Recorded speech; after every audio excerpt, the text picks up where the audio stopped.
Imagine a sky once dominated by agile, almost balletic fighters, suddenly torn apart by a beast. This wasn't just another plane, it was a screeching, bent-winged harbinger of doom, its very sound enough to make seasoned pilots flinch. What kind of machine could instill such a profound impact, turning the skies into a hunting ground where the hunter became the hunted? In early 1943, as the F4U Corsair roared into the Pacific theater, it wasn't met with cheers from its own side, but a wary skepticism. Its design, almost brutish with those distinctive gull wings, seemed awkward, an aggressive departure from conventional grace. Yet when it finally screamed into battle, everything changed, not just for the Americans, but for the Japanese who faced its wrath. They were used to the nimble Mitsubishi Zero, a fighter that danced through the air with elegant precision, relying on finesse and surprise. The Corsair, however, played a different game entirely, shattering the illusion of Japanese air superiority with a top speed exceeding 400 miles per hour and dive speeds that sent enemy aircraft spiraling into disarray. It didn't merely join the fight, it transformed it into something far more brutal and one-sided. How could such a seemingly ungainly aircraft rewrite the rules of aerial combat so completely and so quickly? Reports from Japanese air bases like Rabaul and Bougainville began to filter back, describing not just a new American fighter, but a blue demon that moved with unexpected velocity and struck with terrifying accuracy. Initially, some Japanese pilots even mistook it for the F-6F Hellcat, highlighting their confusion about this formidable newcomer. But field analysts soon noted its unique wing shape and elongated fuselage, realizing they faced something distinctly different, something far more menacing. By the time Tokyo truly grasped the scale of this new threat, the damage had already been done, both physically and psychologically. Veteran pilots who had once effortlessly outmaneuvered Allied aircraft now found themselves outgunned, outrun, and utterly outmatched. The Corsair didn't engage in dogfights, it obliterated them, turning graceful aerial ballets into violent, decisive assaults. Could the sheer presence of a single aircraft fundamentally alter the entire landscape of an air war? As wave after wave of desperate kamikaze missions failed to even slow its relentless dominance, Japan's high command began to understand the true nature of this fighter. This was no ordinary warbird, this was an airborne juggernaut, meticulously designed to dismantle an empire's dreams. Its arrival wasn't just a military deployment, it was a profound shift in the very balance of power, a stark revelation that technology and brute force could overcome traditional agility and skill. Was this the moment when the future of air combat truly began to take its modern, unforgiving shape? To the sharpest minds in Tokyo in 1943, the Corsair presented a bizarre contradiction. It looked awkward, almost primitive, with its massive propeller, oversized nose, and those distinctive inverted gull wings that seemed to defy aerodynamic convention. The birdcage cockpit, notoriously cramped and heavily framed, appeared to offer a severely restricted field of vision, a critical flaw in the fast-paced world of aerial combat. How could a design so seemingly flawed on paper become such a terror in the skies? Early Japanese intelligence reports, brimming with misplaced confidence, even mocked the Corsair, dismissing it as unsuited for agile combat. Engineers in Tokyo, steeped in a doctrine that favored lightness and maneuverability, were convinced it was a rushed design, built more for intimidation than for actual performance in a dogfight. They underestimated its unconventional beauty, failing to see beyond the surface. But these initial impressions were a grave betrayal of the truth. What the Japanese analysts profoundly missed in their early, dismissive observations was the Corsair's underlying, unyielding strength, raw, unrelenting power. Did their traditional emphasis on elegance blind them to the true potential of brute force? Those bent wings, far from being mere cosmetic oddities, were a stroke of engineering genius. They weren't deformities, they were a meticulously calculated design feature, allowing the Corsair to wield the largest propeller ever fitted to a Navy fighter. This colossal propeller, powered by the formidable 2,000 horsepower Pratt & Whitney R2800 double wasp engine, endowed the Corsair with unmatched acceleration and breathtaking dive performance. In the chaotic maelstrom of a dogfight, Japanese pilots soon discovered to their horror that the Corsair could outdive anything they possessed, disappearing vertically only to reappear, engines roaring with 650 caliber machine guns spitting fire. Could such an unconventional design truly hold the key to aerial supremacy? The very features that had once invited ridicule now inspired absolute impact. Field notes painstakingly retrieved from downed Zero squadrons in 1944 painted a dramatically different picture, revealing a chilling shift in tone. The new American fighter has overwhelming forward firepower. It strikes fast and disappears before retaliation, one chilling note read. The birdcage cockpit was no cage at all. It was a hunter's perch, providing surprising tactical advantages for its pilots. And those bent wings, they weren't deformities. They were the unmistakable signature of a decisive force descending from the sky, a visual cue that signaled imminent danger. How quickly can a nation's perception of a weapon shift from mockery to profound respect when confronted with its brutal effectiveness? Ironically, the Japanese Navy never truly anticipated the Corsair becoming a dominant carrier-based fighter, and for good reason. Neither did the US Navy at first.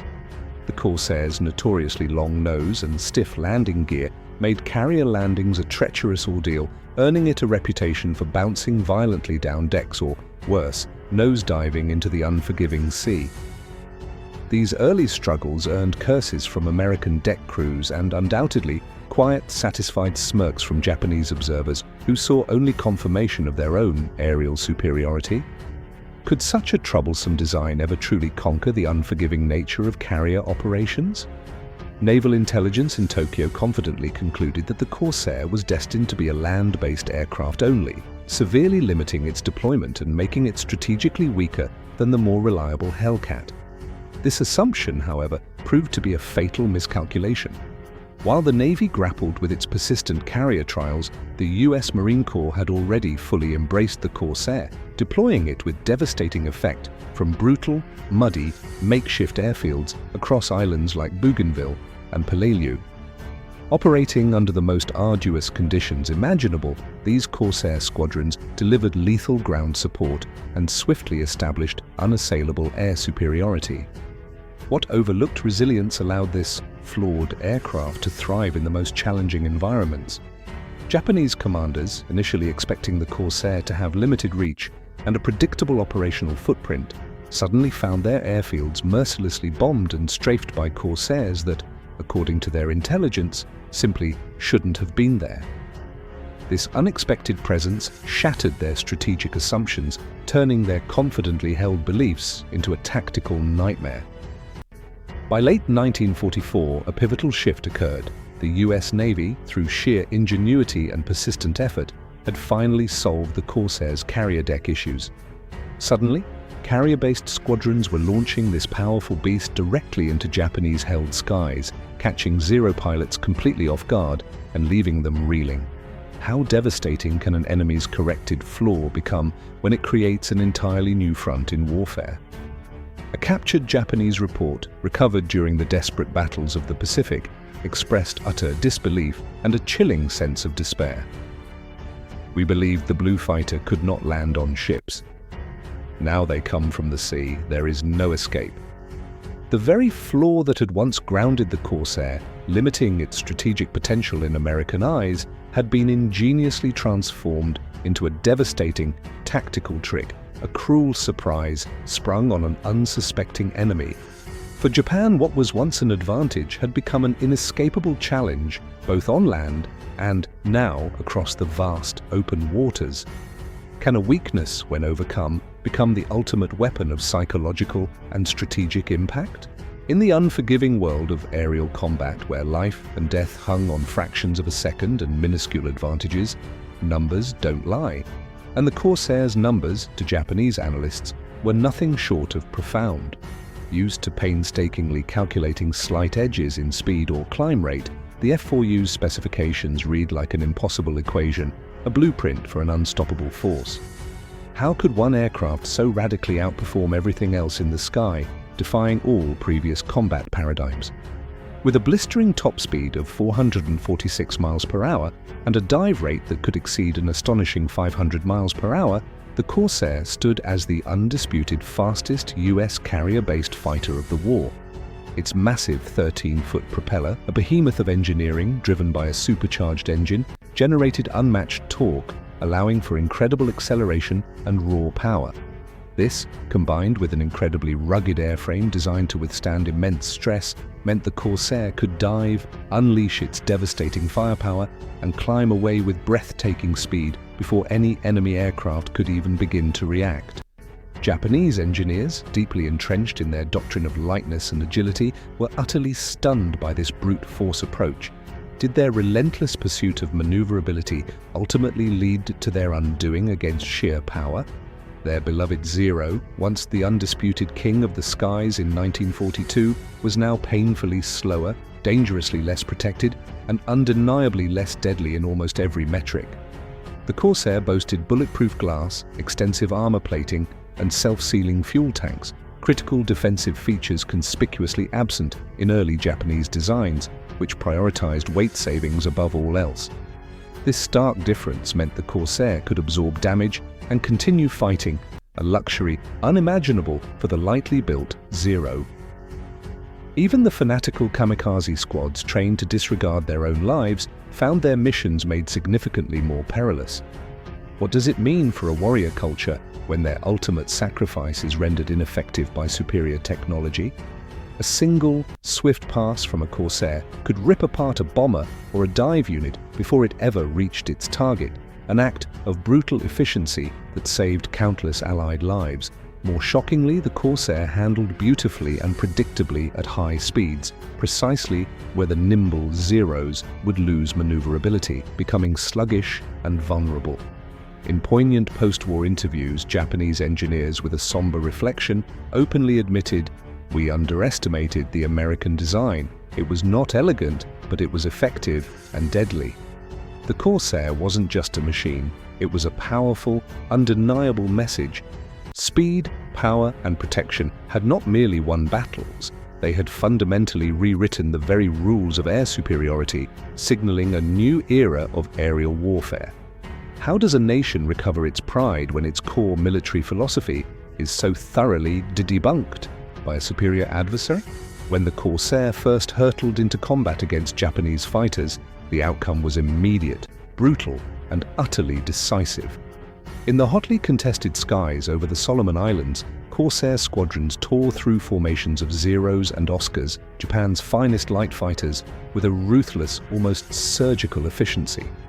Dogfights that had once been the domain of the nimble Zero were now flipped entirely on their heads, transformed into a one-sided struggle. The Corsair struck with impunity from higher altitudes, unleashed its devastating torrent of firepower, and vanished into the blue before Japanese pilots could even begin to register what had happened, let alone react. What psychological toll does it take on a pilot when their legendary agility becomes utterly meaningless? The legendary agility that defined the Zero was suddenly rendered useless if it couldn't get close enough to engage, or if its opponent simply refused to engage on its terms. Veteran Japanese aces, once the undisputed masters of the Pacific skies, began reporting unsettling new trends. American fighters no longer attempted to outturn them, a tactic that would have been suicide against a Zero.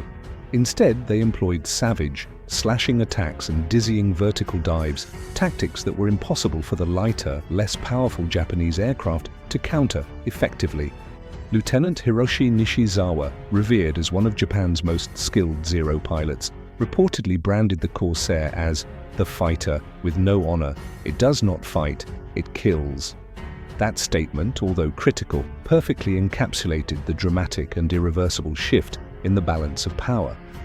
When does a shift in military tactics move from clever strategy to an act perceived as lacking traditional honor? In the climactic Battle of Okinawa, Corsair squadrons performed heroically, intercepting and tearing apart wave after wave of kamikaze attacks before they could even reach the vulnerable Allied ships, saving thousands of lives that would otherwise have been lost to the desperate suicidal onslaughts. The once invincible image of the Zero, painstakingly cultivated through years of aerial dominance, finally cracked under the relentless pressure of superior firepower and modern, unforgiving tactics. Post-battle analysis by Japanese commanders, grim and somber, confirmed their worst assessments. The Corsair had not only outclassed their best fighters, it had utterly shattered their long-held aerial doctrine. How does a military rebuild its doctrine when its foundational principles are so thoroughly dismantled? The age of maneuverable duels, of traditional aerial combat, was definitively over. The era of shock, speed, and overwhelming steel had unequivocally begun. The Corsair wasn't just winning battles, it was fundamentally altering the very philosophy of air warfare, forcing its enemies to confront a new, brutal reality where survival depended not on grace, but on raw power and devastating effectiveness. Could a single weapon truly change the definition of military honor on a global scale? By 1944, something far more insidious and devastating than bullets began to affect Japanese pilots facing the F4U Corsair: a profound psychological pressure. Though their rigorous training emphasized unwavering bravery and ultimate sacrifice, even the most elite aviators simply couldn't ignore the terrifying reality of what they were up against in the skies. Reports filtering back from frontline air groups described a black, gull-winged demon that could materialize from the blinding sun and vanish just as quickly into the concealing clouds, leaving behind only scattered wreckage and shattered nerves. What kind of machine becomes a constant source of dread for its enemies, impacting their every thought? The Corsair's distinct sound, an eerie, almost supernatural whistle caused by the high-velocity airflow over its engine intakes, began to induce profound psychological stress. This wasn't just engine noise, it was an auditory signature of impending doom. Veteran pilots, who had survived years of brutal air combat and faced down countless adversaries, openly admitted feeling an intense unease at the sound alone. They called it whistling death, a chilling name originally coined by US Marines, but powerfully adopted by the very men it relentlessly hunted. Can a sound alone be so impactful, turning a battlefield into a psychological challenge? Kamikaze units, designed with the sole purpose of intimidating Allied sailors into submission, found themselves ironically impacted when Corsairs patrolled the skies above their launch points and target zones. In the desperate battles around Okinawa, Japanese officers noted with grave concern that kamikaze attack success rates plummeted drastically whenever Corsairs were flying combat air patrol. Pilots hesitated to launch, or if they did, they often veered off course, desperately seeking to avoid contact with the whistling death. The mere presence of the aircraft was enough to destabilize entire mission formations, sowing chaos and doubt before a single shot was fired. How deeply can a powerful presence undermine the most fanatical resolve, even in the face of certain death? Japanese command understood with chilling clarity that they weren't just losing a physical battle in the air, they were profoundly losing the mental war too. The Corsair didn't simply destroy enemy planes, it systematically eroded morale, sowed deep-seated apprehension, and replaced the once unshakable legacy of the Zero with a new name that haunted the sleep of every enemy pilot and soldier. Its shadow stretched far beyond the battlefield, impacting the very spirit of the Japanese military. When an enemy weapon becomes a symbol of absolute dread, how can a nation ever hope to reclaim its psychological advantage? Declassified after-action reports, meticulously recovered from Japanese naval archives long after the war concluded, painted a stark and undeniable picture. Intelligence agencies had drastically, almost fatally, misjudged the F4U Corsair. Early assessments, blinded by conventional thinking, had confidently classified it as a limited-use ground support aircraft. Its substantial size, unusual shape, and the well-documented delays in its carrier integration led Tokyo's analysts to believe it was merely a transitional design, likely plagued by poor agility and destined for a short service life. How can such an advanced military fail to accurately assess a critical new threat?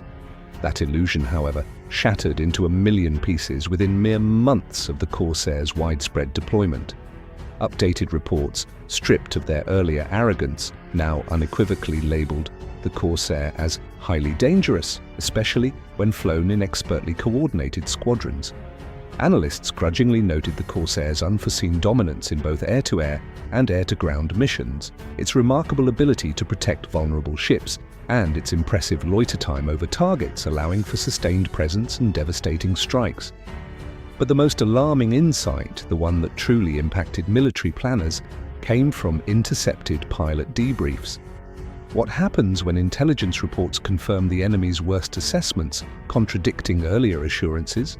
Japanese aviators, once celebrated for their unwavering discipline and aggressive spirit, had begun to second-guess their own maneuvers, a devastating blow to their combat effectiveness. They would abandon planned attacks if they even suspected Corsairs were nearby, impacted by the potential of the aircraft's explosive firepower and the almost certainty of swift, brutal retaliation.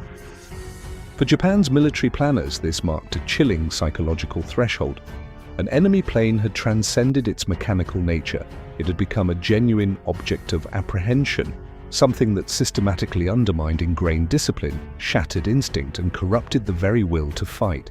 Can a single weapon really impact the spirit of an entire fighting force beyond just physical destruction? The Corsair's maddening unpredictability, its raw, brutal force, and its cunning strategic deployment had systematically undone years of doctrinal training and instilled a new, pervasive sense of dread.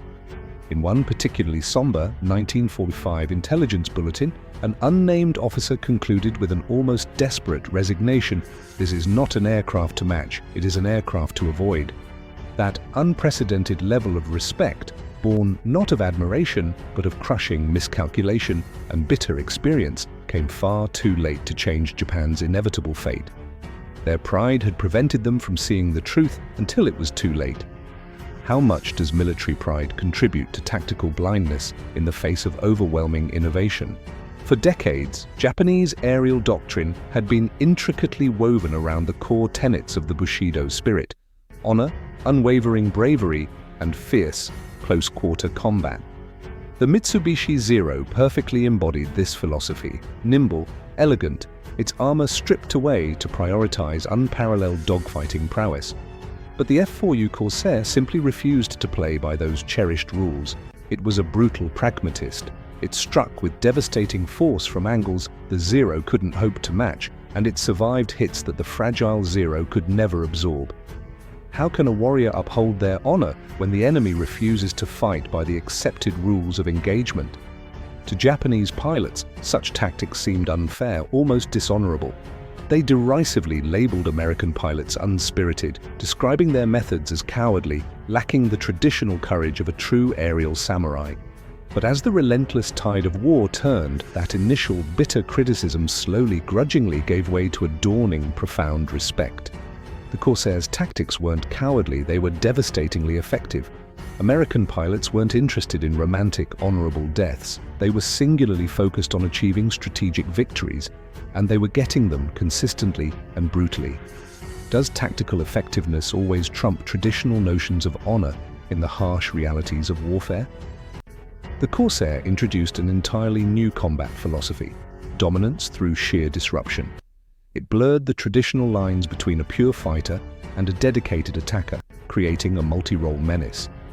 A single Corsair pilot could defend a valuable ship, strafe an enemy column on the ground, and win a decisive dogfight, all within a single, grueling sortie. Japanese strategists, tragically trapped in their rigid traditions, struggled desperately to adapt to this paradigm shift, their established doctrines crumbling under the weight of innovation. In combat briefings, trainers no longer warned rookies just about the Corsair's blistering speed, but its chilling unpredictability. What happens when an entire military doctrine becomes obsolete overnight? It does not chase, it waits, one captured document ominously read, a testament to the Corsair's patient, predatory nature. In the contested skies above Iwo Jima and the Philippine Sea, Corsairs weren't just enemies, they were apex predators, patiently stalking their prey. This profound philosophical mismatch became Japan's ultimate undoing. They had meticulously trained an entire generation of warriors for honorable duels, but instead they faced relentless hunters in a brutal battlefield ruled by merciless innovation and overwhelming power. Can a nation's rigid adherence to tradition ever truly survive against the relentless march of military advancement? The Corsair's battlefield impact extended far beyond mere air superiority, earning it an equally formidable and chilling reputation as a ground support aircraft. Japanese troops hunkered down in their island strongholds described it in hushed tones as a demon with claws, a visceral reference to the brutal strafing runs it executed with devastating, almost surgical precision. When flying low over the dense jungle terrain, the Corsair's formidable array of 650 caliber machine guns and rocket pods could tear through bunkers, infantry columns, and vital supply lines with horrifying efficiency, leaving utter devastation in its wake. What psychological impact does a weapon have when it strikes such an impression into soldiers, even when they are supposedly safe on the ground? What made the Corsair even more impactful was its sudden, almost phantom-like appearance. Japanese garrisons often had no warning whatsoever before the whistling death struck. Its blistering high speed and steep dive angle made it nearly impossible to track or shoot down in time, transforming it into an unstoppable force. Survivors recounted the profound sound of its engines as death approaching with a scream, a sound that would forever be etched into their memories. The aircraft's psychological effect on ground troops was so severe that some Japanese commanders, in desperate attempts to preserve what little morale remained, began ordering their men to retreat deeper into tunnels and caves whenever a Corsair was even heard overhead. How deeply can the sound of an enemy aircraft impact the tactical decisions of an entire army? No longer was the Corsair merely a threat to enemy pilots in the boundless skies. It had become an inescapable challenge for infantry as well, an omnipresent specter of destruction. On the other side of the battle, American Marines on the ground adored it, lovingly calling it their guardian angel, a stark contrast to the impression it inspired in their enemies. To the Japanese, however, it was an unstoppable phantom that ruled not only the skies above but also the very land beneath them, a symbol of overwhelming Allied power. What kind of machine inspires such contrasting, powerful emotions on opposing sides of a conflict? By 1945, the war-weary skies bore witness to a profound shift. Even Japan's most celebrated aces had come to grudgingly respect and, in many cases, profoundly acknowledge the Corsair. This wasn't merely because it technically outperformed their aircraft. It was because the F4U had ruthlessly outlasted their best ideas, their most cherished combat philosophies. The myth of the Zero's invincible supremacy was shattered beyond repair, along with the dangerous belief that sheer willpower alone could overcome overwhelming firepower. The Corsair played a pivotal role in dismantling Japan's elite pilot corps, which by the war's end was tragically reduced to a desperate force of undertrained, overwhelmed rookies. How does a nation recover its military might when its most skilled warriors are systematically eliminated and its core beliefs debunked?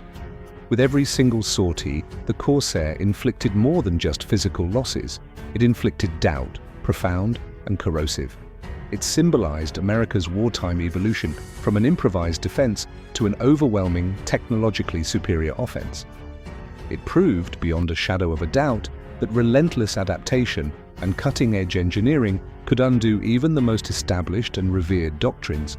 Historians often credit the F-6F Hellcat as the primary Zero killer, but in truth, the Corsair was the executioner of Japanese air confidence, shattering their morale and belief in their own capabilities. Japan had, to its peril, dismissed the Corsair as too flawed to matter. In the end, it mattered more than they could ever admit, reshaping the war's trajectory. When the true cost of underestimation is revealed, how does a nation come to terms with its past mistakes?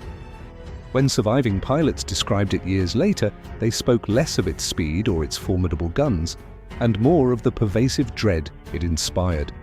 Not because it was beautiful or elegant, but precisely because it didn't need to be either. The Corsair's enduring legacy in Japan wasn't one of statistics or heroic tales. It was one of significant impact, profound confusion, and shattered expectations. The Corsair didn't just win battles, it fundamentally rewrote the very rules of war in the Pacific, leaving an indelible mark on aviation history. How does a weapon's psychological impact continue to resonate long after the final shot has been fired.